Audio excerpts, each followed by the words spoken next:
I read recently that the guy who was at the helm of the Titanic when it hit the iceberg is actually buried here in this cemetery in Aberdeen. The guy's name was Robert Hitchens, and I'm going to try and find his grave.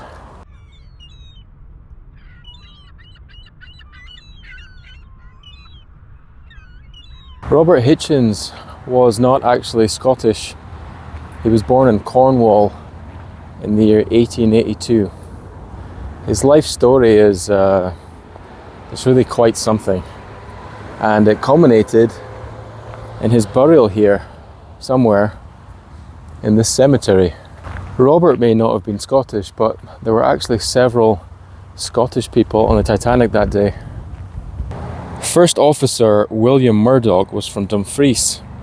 He was in charge of the bridge when the iceberg was spotted, and it was him who ordered Robert to steer the ship hard a starboard. He's also famous for maybe shooting a couple of passengers and then himself, or maybe not. We'll never know for sure.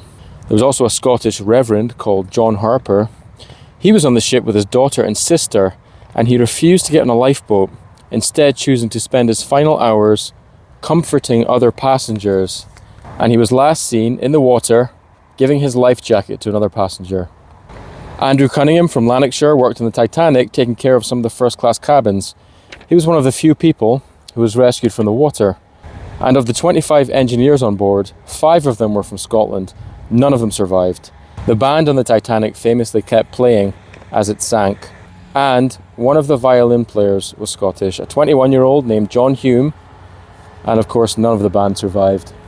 The temperature of the water in the Atlantic Ocean when the Titanic sank was -2 degrees Celsius. I didn't even know that water could get that cold, but apparently because of the salt, it can and does drop below zero. I went to the beach here the other day, Colliston Beach. It's about 20 minutes up the road from here, and the water was so cold I could barely stand in it up to my ankles. I cannot imagine the pain that the passengers of the Titanic must have felt as they went into the water. Robert's job on the Titanic was quartermaster. There were 6 of them in total, and it's a job that involves steering and signalling, which is why he was at the steering wheel when the iceberg was spotted. It wasn't his fault, of course, that the Titanic sank. By the time he got the order to steer the ship and reverse the engines, it was already too late. But nonetheless, just the fact that he was the one at the steering wheel when it sank is an incredible claim to fame, you know, if I can put it in those terms. And it's pretty unbelievable that he ended up buried here in Aberdeen. Robert also became famous, or infamous, for his questionable conduct while he was in charge of lifeboat number 6. There are 2 ways to interpret his behavior that day. The most damning is that he was a drunk and a coward. Several of the survivors who were under his command in lifeboat number 6 claimed that he was drunk the whole time. Then again, there is famously a guy who survived the sinking of the Titanic because he was drunk. So maybe that was Robert's idea. These same survivors claim that they wanted to go back and help the people in the water, but that Robert refused, despite the fact that the lifeboat was only half full. There was quite a lot of pleading and screaming when the passengers went into the water that day. So to ignore their pleas would have taken a certain degree of coldness on Robert's part. Pun definitely intended. One woman even claimed that Robert wrapped himself up in all of the blankets that they had on the boat.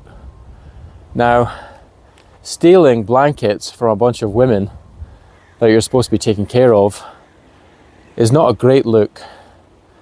But you know, then again, you're cold and you're on a boat.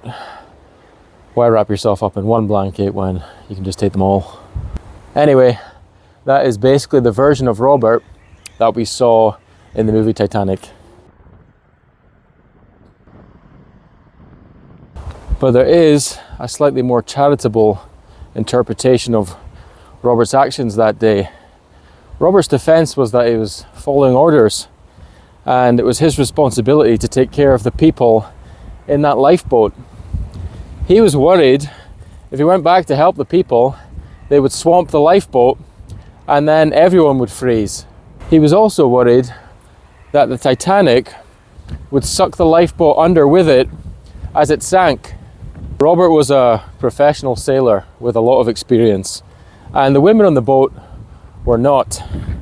And I should say that despite being thoroughly investigated, Robert was found innocent of all the charges leveled against him.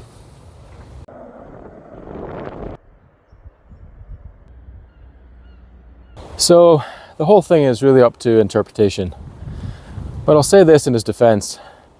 His passengers on lifeboat number 6 were a bunch of rich, aristocratic type women. And they all probably looked down their noses at Robert as a lowly sailor. So it probably felt pretty good doing exactly the opposite of what they were telling him to do. And imagine how difficult it would be to maneuver a lifeboat when you're drunk and wrapped up in several blankets. After the sinking of the Titanic, Robert's life completely fell apart. He served in World War I, and it seemed that he was riddled with PTSD afterwards. He decided to buy a boat, and he couldn't keep up the repayments, so he lost it. And then his wife left him and took the kids. He couldn't find work as a sailor anywhere, which makes sense. I mean, if your CV says that you crashed the Titanic into an iceberg, then you are going to struggle to find work on a ship. So he became an alcoholic, and at some point decided that the guy who sold him the boat was the root cause of all of his problems. So he went and bought a gun and he shot the guy in the head. But apparently all this did was piss the guy off, because he punched Robert in the face and went and got the police. And Robert was sentenced to 5 years in prison.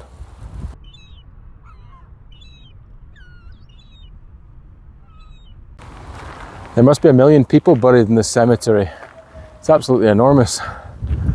I am ironically losing the will to live here. Okay, here we go. I think I see it over there.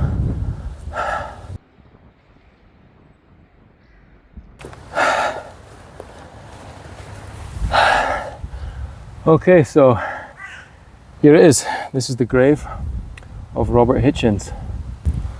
Robert died 3 years after he was released from prison of heart failure. He was 58 years old. He died in his bunk on board a cargo ship called the English Trader, which was moored off the coast of Aberdeen at the time, and that's how he ended up being buried here. A sad end to a pretty tragic life, all things considered. Originally, he was buried in what's known as a pauper's grave, which is basically an unmarked shared grave for people who die without the means to pay for a burial plot and a headstone. The family of Robert Hitchens actually had no idea that he was buried here. They assumed that he'd been buried at sea because there was nothing here to mark his burial spot. After it became public that Robert was buried here, a local company actually provided the headstone free of charge, and not just for Robert, but also for David Lamb, who was also buried here in the same plot. And he was a Dutch sailor who must have died under similar circumstances. I've been thinking a lot about my own mortality recently. I'm only 41.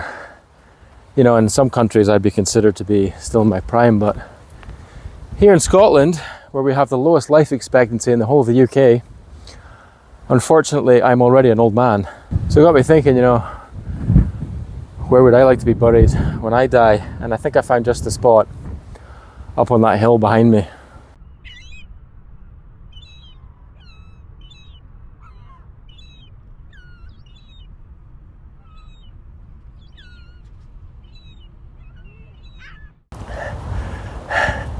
This here is Gallows Hill. They used to hang people up here in medieval times. You get a great view from up here. It's too bad that they had to wear the hood. Back then, if you were hung as a common criminal, you didn't get to be buried in a traditional graveyard along with the rest of society. Instead, they just used to bury you right here in the hill. And when I die, this is where I want to be buried. I want to spend eternity surrounded by medieval criminals.